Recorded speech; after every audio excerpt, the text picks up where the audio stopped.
I hear you are afraid of forgetting the experiences you've had, the people you've loved, and the life you've lived and are living. Me too. Maybe you take hundreds, even thousands of unnecessary photos of every single moment for fear of losing it. Well, I've been there, and since then have taken a journey to learn how to be more intentional about the way that I document my life. I've gathered a few methods for how to document your life in a meaningful way. If you don't know me, I'm Rosie. I'm currently taking a gap year to travel and volunteer. I'm at a time in my life where I'm making so many core memories and changing and developing as a person in ways that I want to be able to look back on. And so it's really important that I document my life, but it's so easy to get absorbed in it and to lose the beauty of living in the present because you're trying to preserve these moments. I'm going to talk about the methods I use and that have worked for me, and hopefully they can work for you too.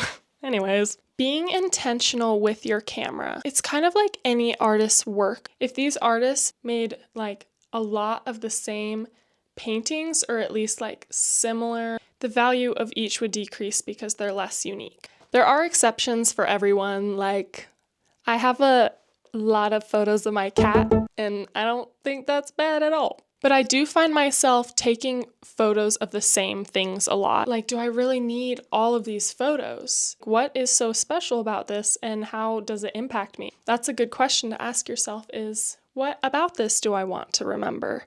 And how can I remember the aspect that impacted me? And it's not always by taking a million photos.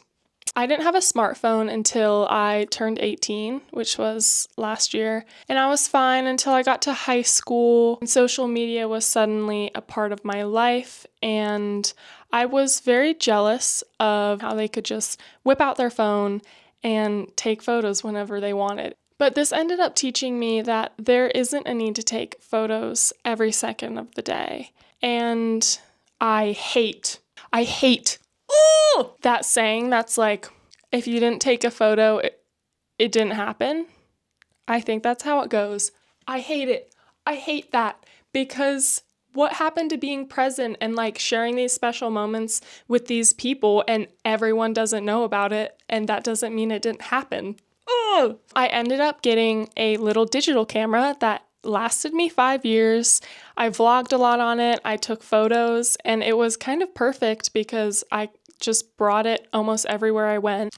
And I used it a lot, but for some reason, because it wasn't like the phone format, like super easily accessible kind of thing, I didn't take excessive photos and videos. I captured those special moments, but they weren't ruined by my phone being out or And so I definitely recommend investing in a digital camera, especially if you're wanting to be on your phone less. It's a great alternative and you can still take photos. I recommend trying to thrift one or eBay.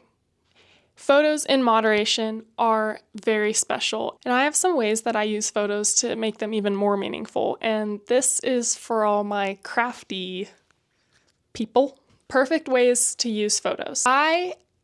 Another thing I hate. Okay. I hate having a massive camera roll. It's digital, and all I do is like go through and look once in a while, that kind of thing. I'm a very tactile person, and so having like my photos in a tangible form is super special for me. And so my first idea is photo albums. I actually haven't done this yet, but I intend to do it this year, is to turn like literally my entire camera roll into multiple different like tiny little photo albums, maybe like this big, I don't know, small, and like organize them and have like a cute little shelf of all my photo albums. And so it's kind of fun to have like a little physical camera roll instead of one on your phone. Another fun way to use your photos is scrapbooking. I love scrapbooking. Scrapbooks are a perfect way to use photos for my artsy and creative people out there. It's also a very fun activity that you can do with your friends or by yourself. It's just pretty mindless and really enjoyable for me personally. I have 3 scrapbooks, but this tiny one in the front is the one that I use the most. They're pretty awesome. This is my big fat one. This is like my summer scrapbook, and I've only done 2 summers in it, and it was many years ago, so I wasn't very good at that. This little scrapbook's fun, and I have filled in 2 pages. Wow. I don't do this one a whole lot. I don't do this one as much as I want or wish I did, but come in, Rufus.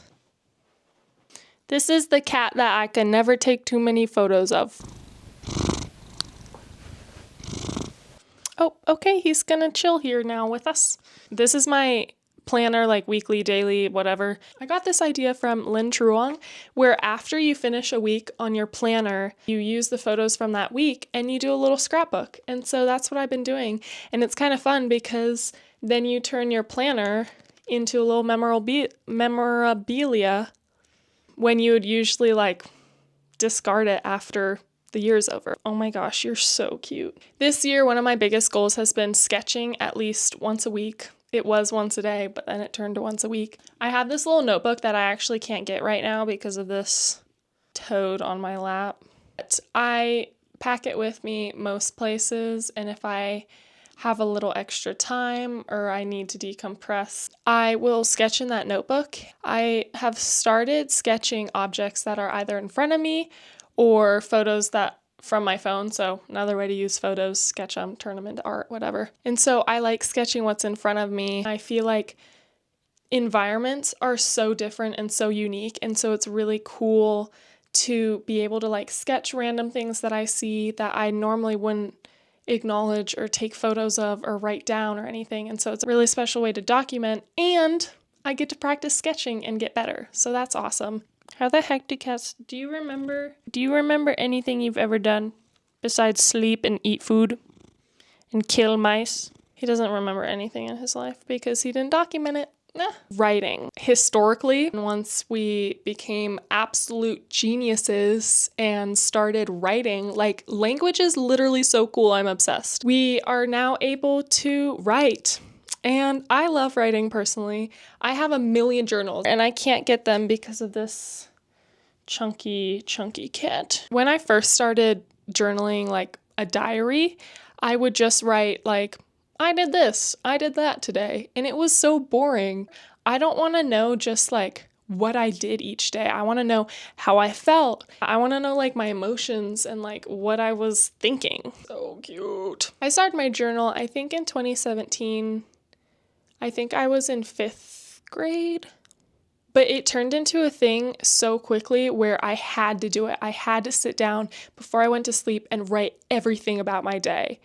And it got like to be such a chore where I just gave it up completely. I'm big on documenting like my thoughts more than like actions. And so I love my diaries. I love reading them and looking back on it. I don't do it as much as I wish I did. I wish I did it more, but for as much as I do it, it's really valuable and it's a great way to decompress.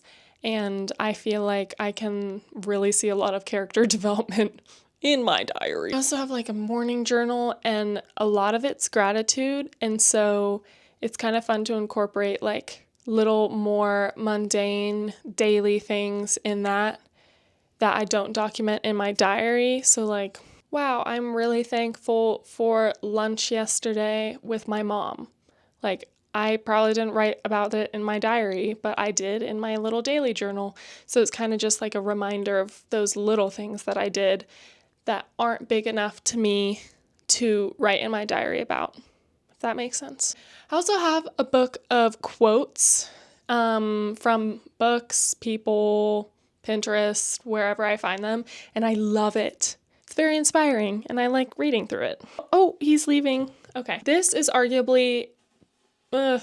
a very important little book here, and I recommend this to everyone. It's just a little pocket book. I take it with me, always have pen or pencil or can find one somewhere, and I just write down stuff.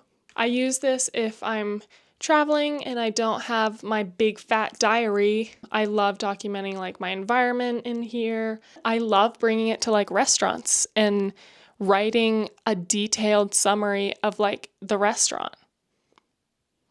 It's a lot easier to be more intentional with writing compared to photos. I love writing, and I think it's a great way to document. So I hope that you guys have fun exploring different methods and try these ones out. Hopefully they work for you. They've worked for me. And I think the most important thing is to be present. And it's really hard to be present when you're focused on remembering these moments of your life. And so this little journal really helps me be present. Having a digital camera helps me. Just the different ways to get off your phone and to take less photos and to be more intentional with what you choose to remember and the time that you use to document these things. Thank you for watching this video, and I will hopefully be back next week. Anyways, I will see you later. Bye!